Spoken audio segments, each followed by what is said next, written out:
Hey, Brunchables. Welcome to Brunch Talk, where we dissect and analyze and answer the questions that you all have sent in.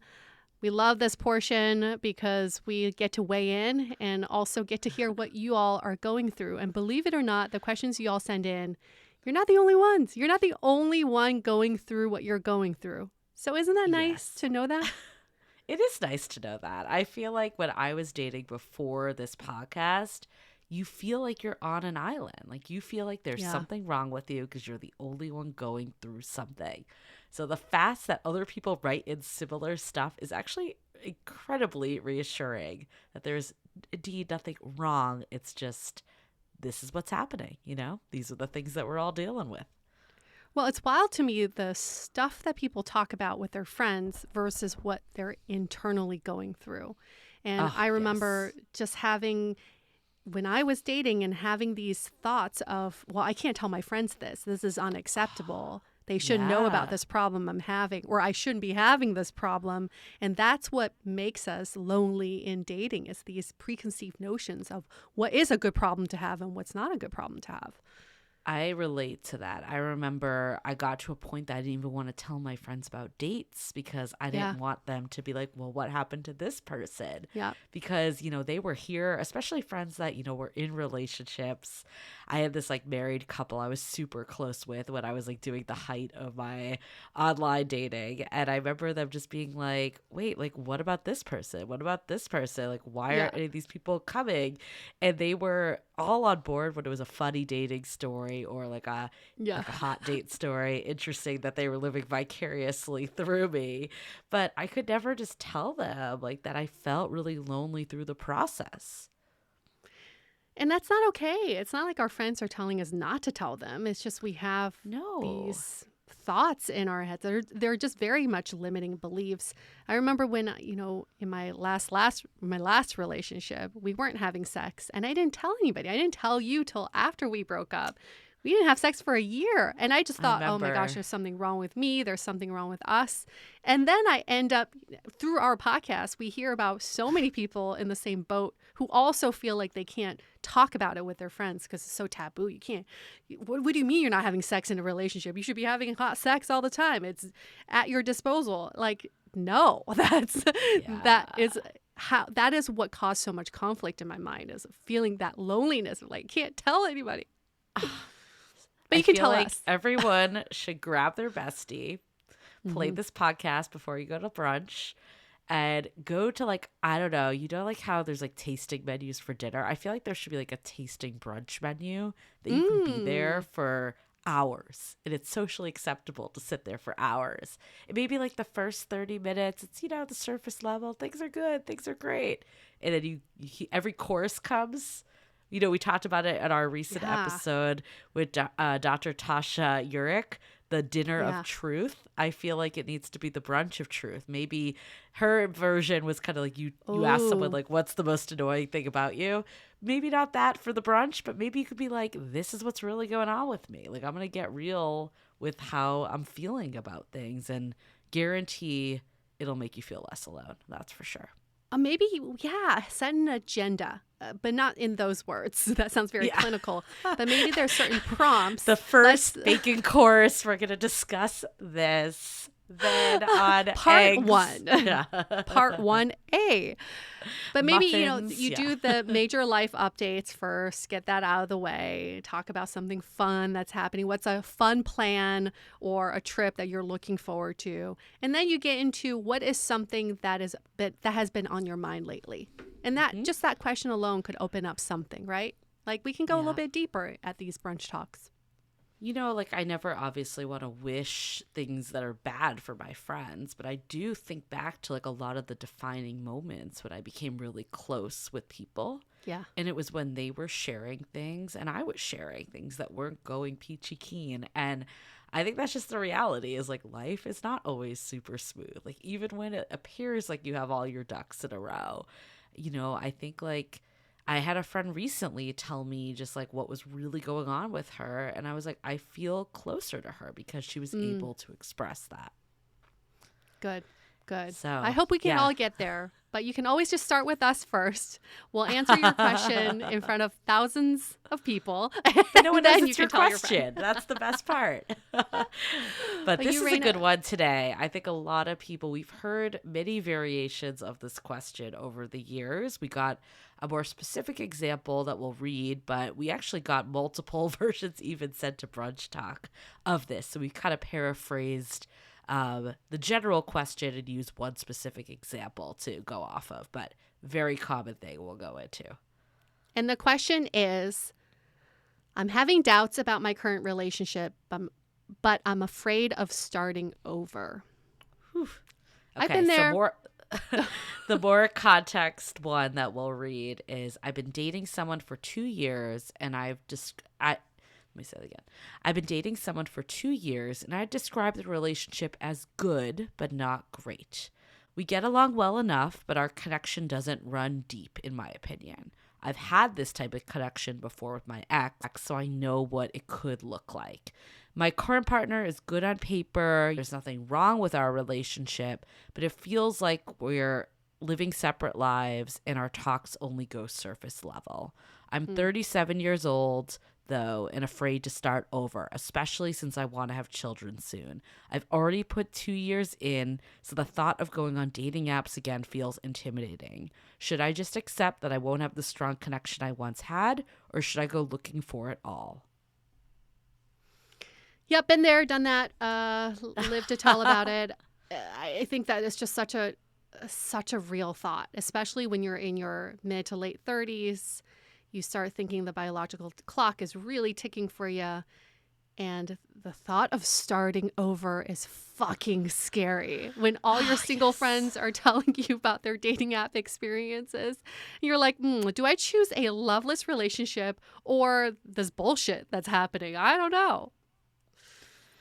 It is really hard. And I think the ones where it's good but not great are exceptionally hard because I think when it's bad, it's obvious that you should end it. Like if you're not being treated well or there's some glaring issue that you're aware of. But when it's just, mediocre and everything's good on paper, that good on paper really traps you, doesn't it?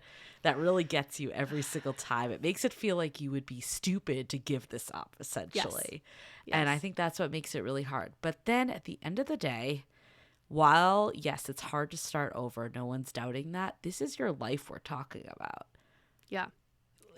This is a long time to be with someone. So I feel like, we're so picky about, what shoes to buy and shit. Like, why wouldn't we want to be selective of who we end up with?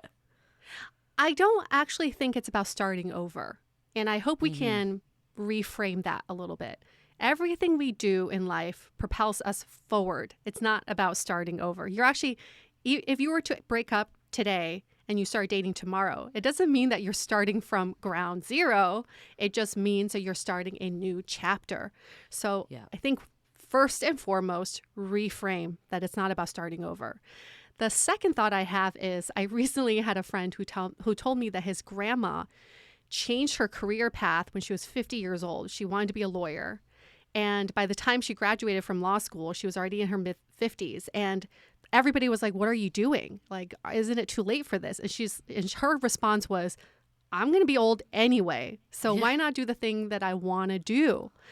And I feel that way about this situation too. Is it's not about time lost. You're going to be aging anyway. Yeah. Why not be in 2 years from now? Wouldn't you rather be in a happy, healthy, fulfilling relationship, even maybe with your current partner, rather than where you are today? So I really believe it's not about starting over. It's about progressing forward. Yeah. There's a saying, you're not starting over, you're starting from experience. And I think that really holds true with this. It's so hard to know, like, can you make it with the current partner or can you not? And, like every situation is different. I think I would personally look back on, like, was there ever this feeling of greatness in this relationship? Was it always kind of mediocre, or has something changed along the way that's caused it to? And I think that's really telling because that helps helps you understand what you're starting with. Like, what can you actually build on, opposed to, there's some relationships, like there's plenty of people I've met and even friends that just like it falls short. And probably as deep as we're going to get is what we are doing current day. Like, that's just the reality, is that people click in different ways. So did you once have a connection that was deeper, or has it always been this way? And if it's always been this way, I think before throwing in the towel, like, is there ways that you can provoke it out? Like, I think, oftentimes we complain that we're not talking about deep things with people. Like, what conversations are you having? Like, are you able to, maybe there's something that you're really important for you to talk about, like some philosophy of life, or I don't know. What do you do? What do you define as deep? Everyone has different definitions of what a deep convo means. So maybe it's getting crystal clear of what that actually looks like for you. Like, what would a fulfilling partnership look like? Like, what are the types of conversations you have? What is kind of the balance of more like surface level fun versus more heartwarming, or I don't even know. Again, this is up to your definition to figure out what works for you, but getting clear on that and trying to initiate and seeing how this person shows up is so important to determine, is it that they don't have the capacity, or have we not been in that setting? The question to ask yourself before any action is taken is, did I try my best? Yeah. Did I try my best? If you did try your best to salvage the relationship, then you can rest assured that you can move on from it. But if you think there's still room for improvement, I always believe in working on the relationship first before bailing. And if your partner's willing to get on board, I don't see any reason not to try. I mean, for so long, when I was dating, I would bail when the relationship felt stale, or I felt complacent, or felt they were complacent. But why didn't I just pause and think, hey, how can we work on this together? And if you don't give your partner that chance, it's actually really unfair for them to not make that effort with you. So think about that. It's like, did I try my best? And if there's still room for improvement here, what is the next step I can take?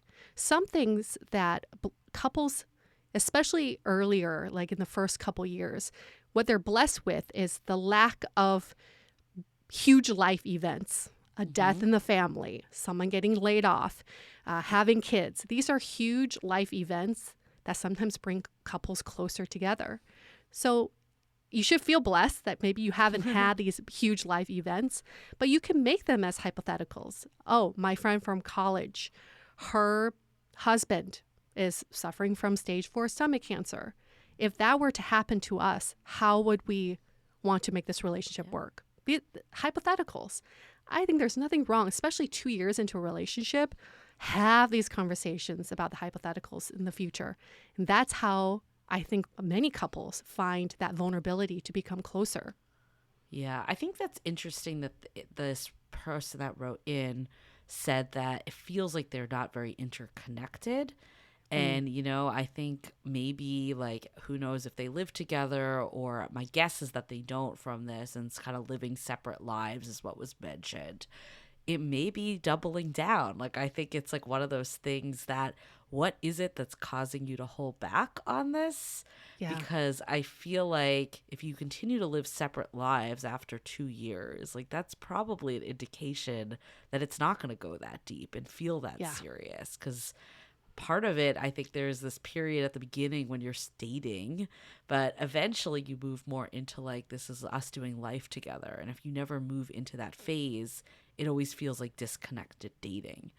I think ultimately this person needs to ask themselves, like, how much do I want to try to make this work? And it may be taking bigger swings, or if you really don't want to make it work, like if you find yourself fighting to make it work, that's a sign also. That's I such feel a like, sign. I don't know, I'm like mixed on it. It's like on one side, I do think people should like fight and try their best. But then on the other side, it's like sometimes you just can't force things. Like if you know deep down that this is not really what you want. And I think also getting real with yourself is like, why did I enter this in the first place? Did I enter this because I was stressed about time? Did I feel that pressure crunch to have kids? And again, this person looked good on paper and they seem viable.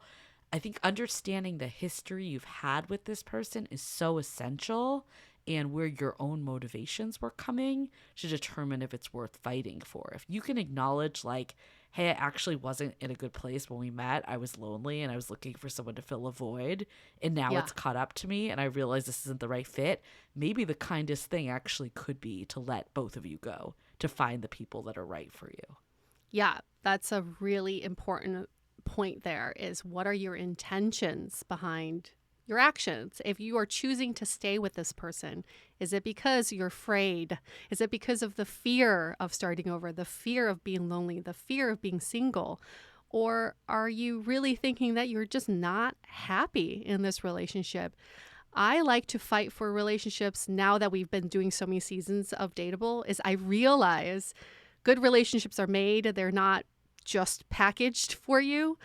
So I believe in fighting for the relationship. But like Julie said, if you feel like you're forcing yourself and your heart is not in it, that's not a good sign that you're in the right relationship. Now, I would say professional help is always an option. Yeah. My ex and I went to couples counseling, and it was eye-opening for us to realize we were not right for each other. And that felt really good to break up that way, knowing that we did our best. We even got professional help. So if that is something you're considering, I highly, highly recommend it, to have a third party just come in and help facilitate the conversation. I was going to ask you, like, looking back on it in retrospect, are you glad you really put in that work with your ex, or do you think that you might have been able to realize earlier that it just wasn't the right fit and all the work wouldn't have made it the right fit? I'm so glad. I'm so glad we made that effort, because it showed that we weren't willing to waste any more time in a complacent relationship. If I didn't seek that help, I probably would have stayed another year or two. Really. Right. Because it was comfortable. He was good on paper. Everything was fine. But it wasn't what I wanted. It did not inspire me to grow. So when we did receive this professional help, which most couples after couples counseling probably have a game plan of how they strengthen their relationship, for us, it was just so clear that we were not right for each other. And we weren't willing to take that next step to fit these two people together who don't really belong together. I guess my question, I definitely agree with that. I guess my question is more, would you have, like, would it, in retrospect, would it have made more sense to throw in the towel earlier once you realized that it was, like, more of a complacent, not exciting relationship? Or do you think it was worth the time investment to try to make it work? Absolutely. I would have asked, what if? Because when you're with someone good on paper and there's nothing noticeably wrong about your relationship, you start questioning, what's wrong with me? Am I just not cut out for relationships?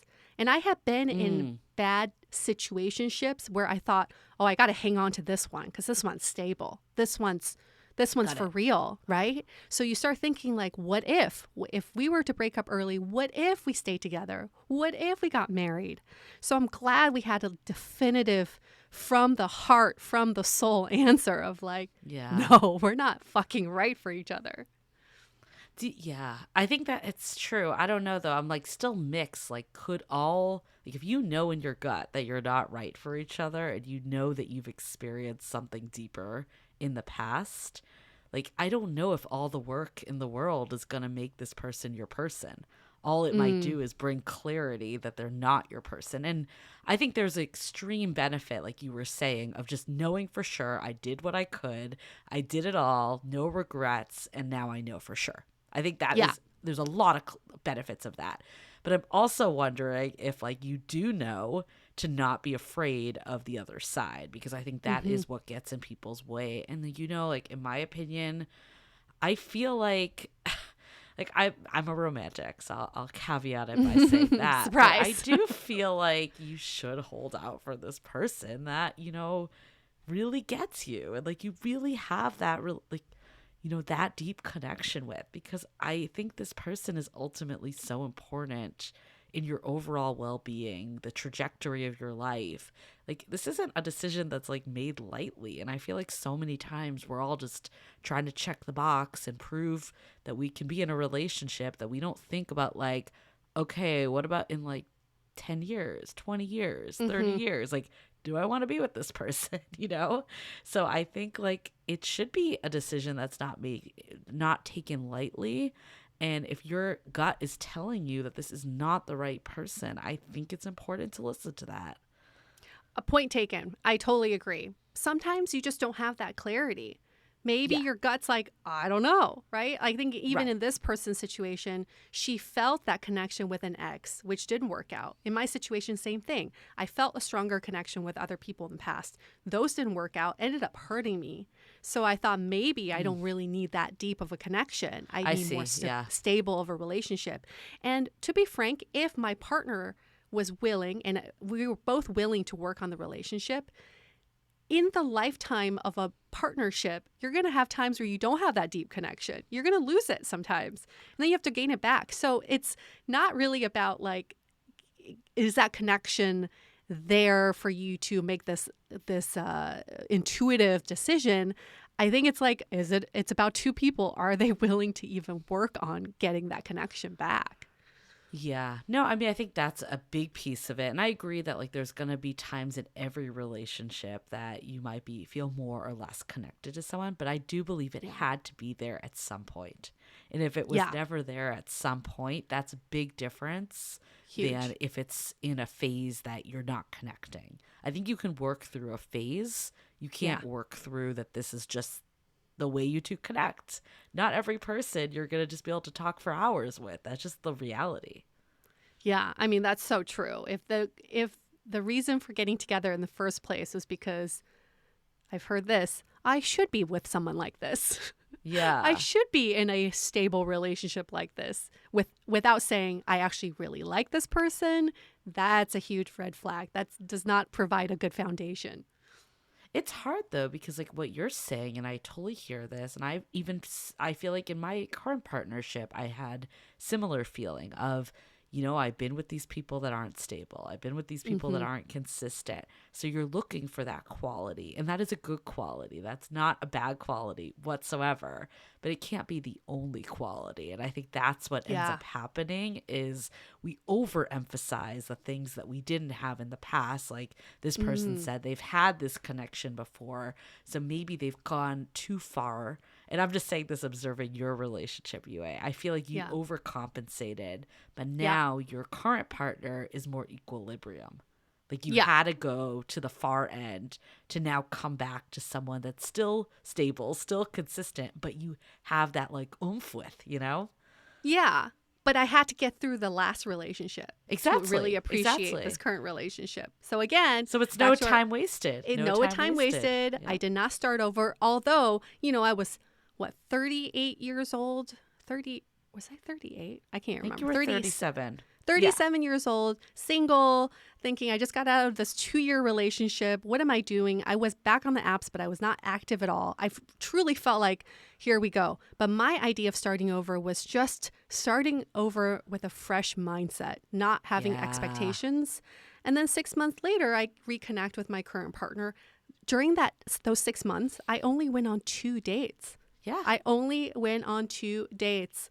I didn't swipe that much. I was just not in that mindset of being date after date. That kind of starting over felt completely different than the last time I was single. So Totally. I really think that's what opened me up to welcome the current partner into my life.